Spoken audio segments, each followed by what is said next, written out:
having a long history, but the modern concept of state that evolved afterwards the Treaty of Westphalia of 1648.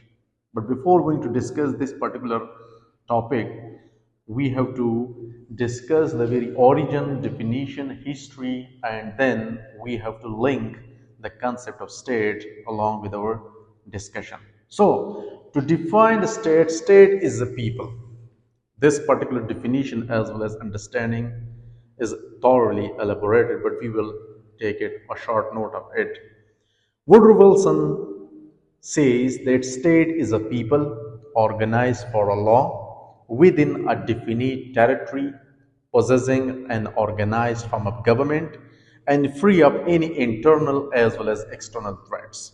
What does it mean? It means that state having four elements like population, territory, government, sovereignty, and international arena. We have added international recognition as well.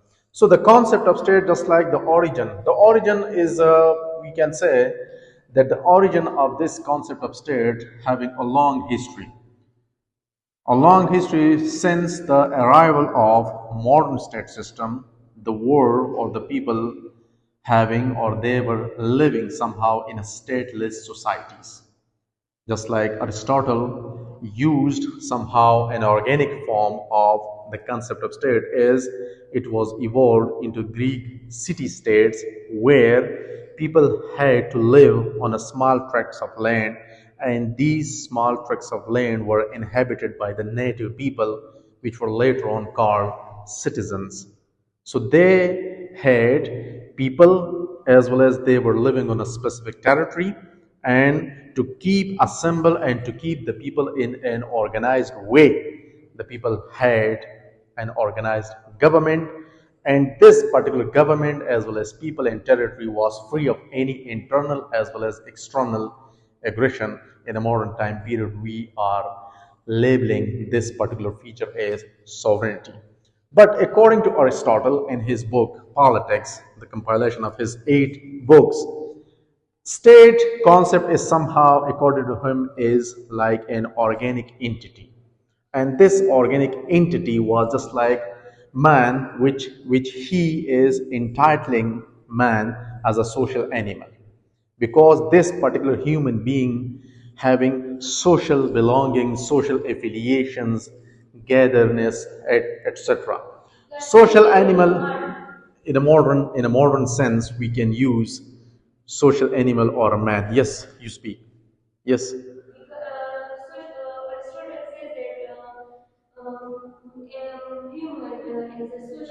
Yes, yes. Social animal just because that this social animal having social affiliation, social belongings, family structure, kids, offspring, friends, relatives, and living with his fellow other social animals. So these social animals, like in a singular form, social animal, this social animal is to form a family. Without a family, social animal had no existence, or still a family is important for the promotion and prosperity of a social being. Family turn when different families came into existence, it created a tribe.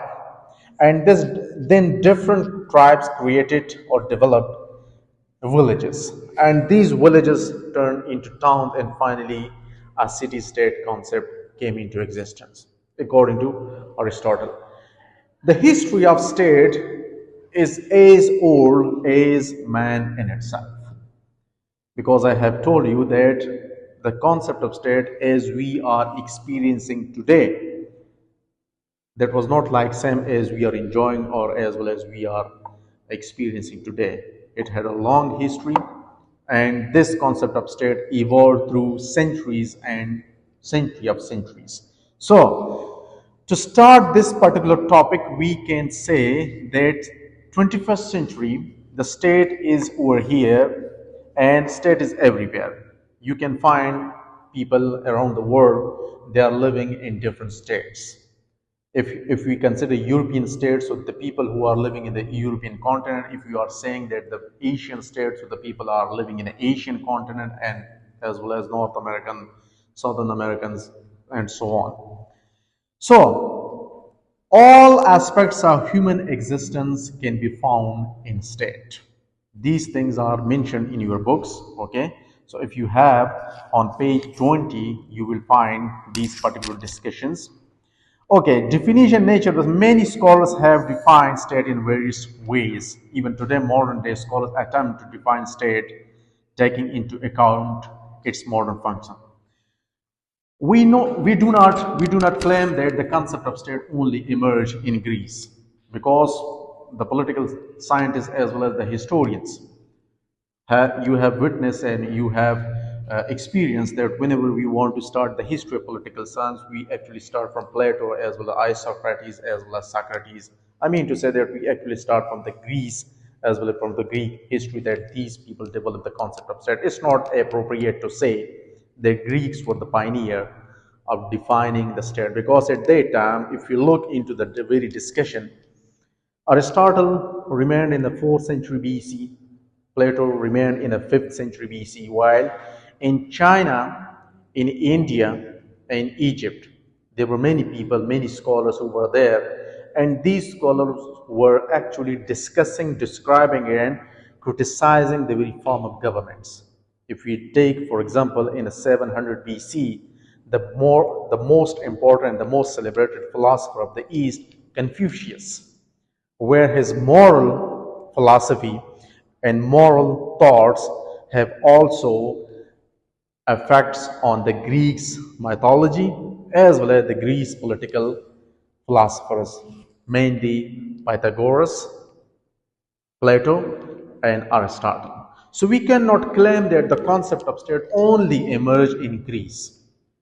At the time of these city-states around the world, Asia, Minor Asia, European continent, as well as African continent, perhaps the North American continent, they had the same city-state structure.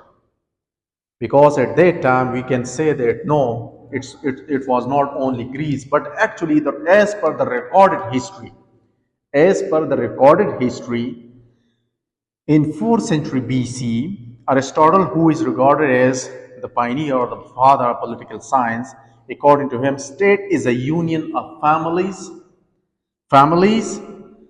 and villages, having for its end a perfect and self-sufficing life, by which we mean a happy and honorable life. Because according to him, citizens should not enjoy only a life, but best life or better life, which we say in a common parlance, a good life, where we can enjoy, our life, where we can enjoy the basic rights, basic facilities, or all the necessary conditions for the uplifting of my, style, as well as what we can say for uplifting of my, style, as well as what we can say for uplifting family as well as entire life. So, keeping in view this little bit discussion and little bit history, okay, we have to jump towards elements of the state. There are, two kinds of elements. Scholars, though scholars, they are not differentiating between what are the physical elements and what are the non-physical elements, which is called the political elements. I mean to say, in a simple term, we say that 4 elements of the state is required. Without these elements, we cannot say that there is any existence of state, because we have examples in the modern day structure.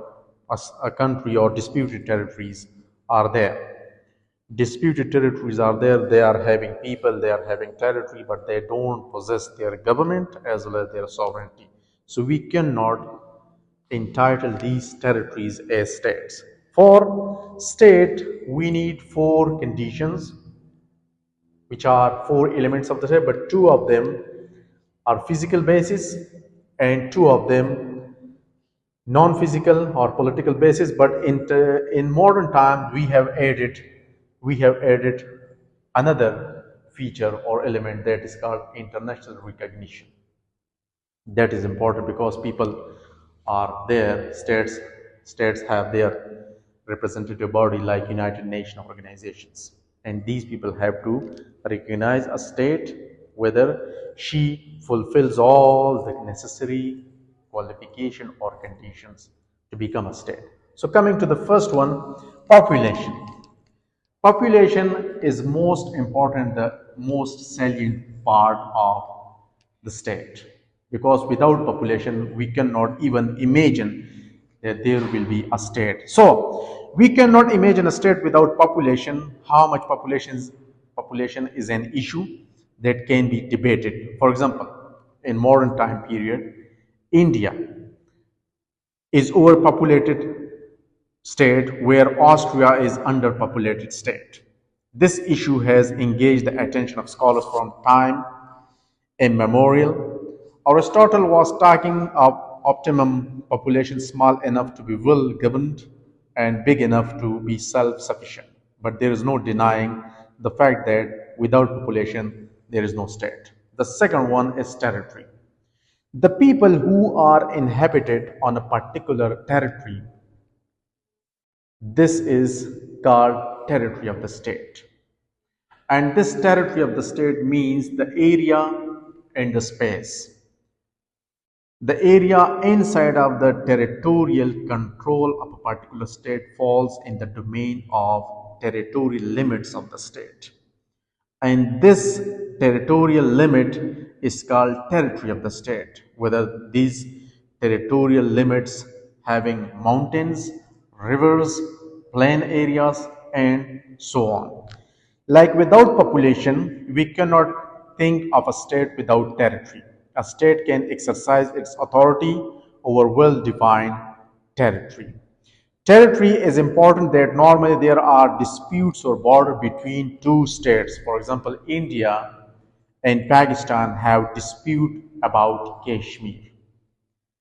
India and China has dispute about Arunachal Pradesh. Fixed, well-defined territory is also necessary for legal purpose. A state has control over land, water, mineral wealth, and airspace fall in the domain of territory of the state. Government. We know that government is called will of the state.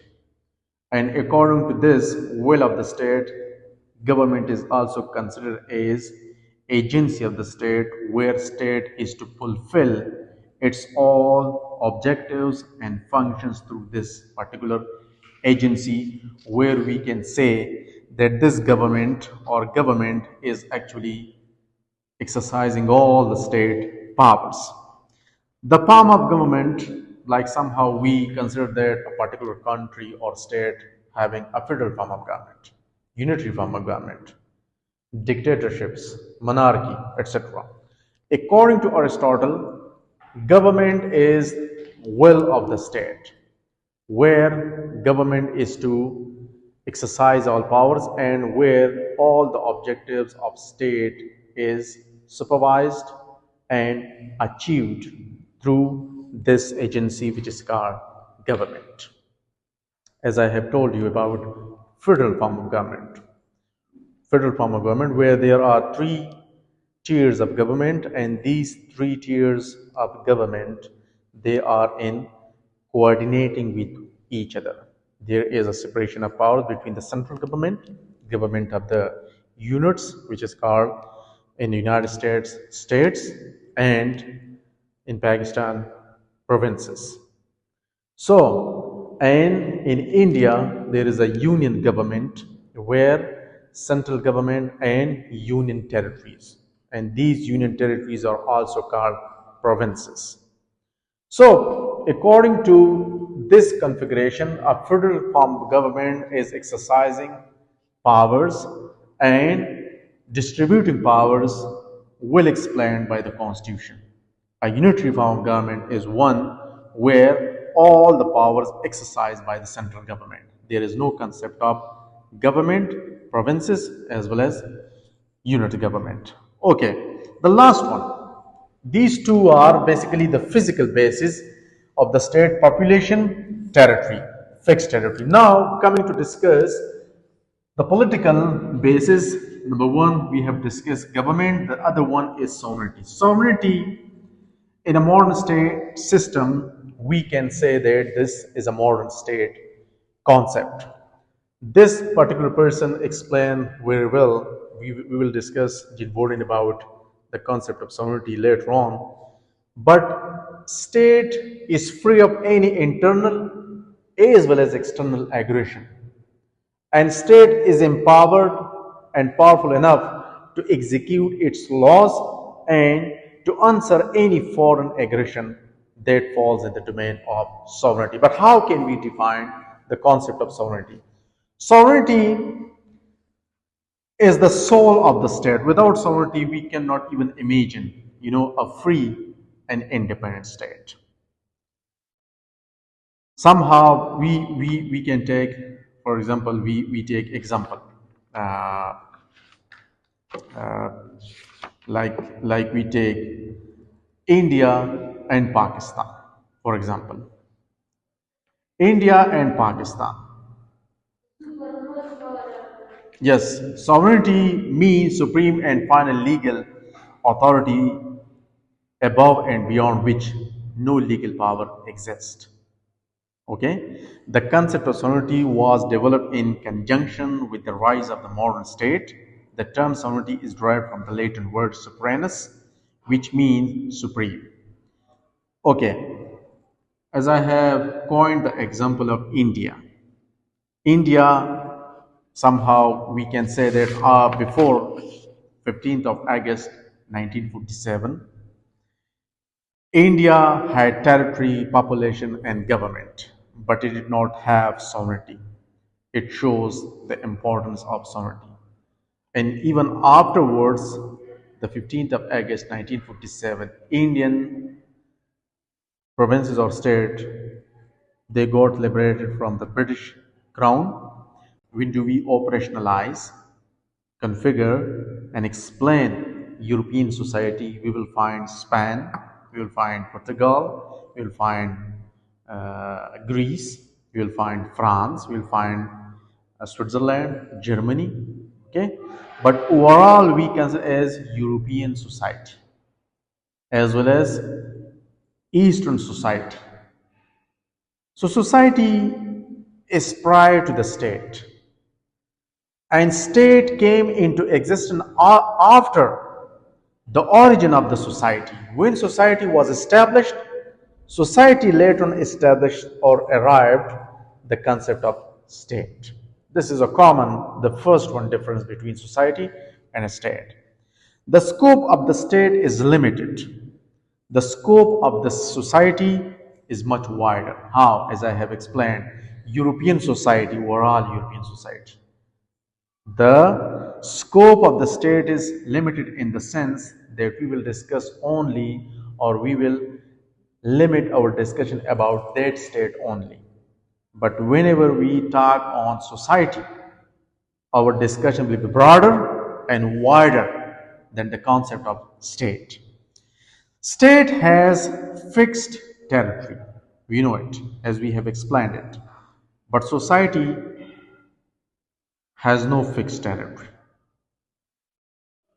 As I have told you, suppose for example I am telling you Islamic society, for example, Islamic society, European society, African society, North American society. I mean to say that the people having linkages, affiliations, cross-border cultural, linguistic, and religious affiliation with each other. So society cannot be limited to the border, but state is limited to the border. For example, inside of Pakistan, the northwestern border of Afghanistan, Pakistan, Pakhtuns are living outside the border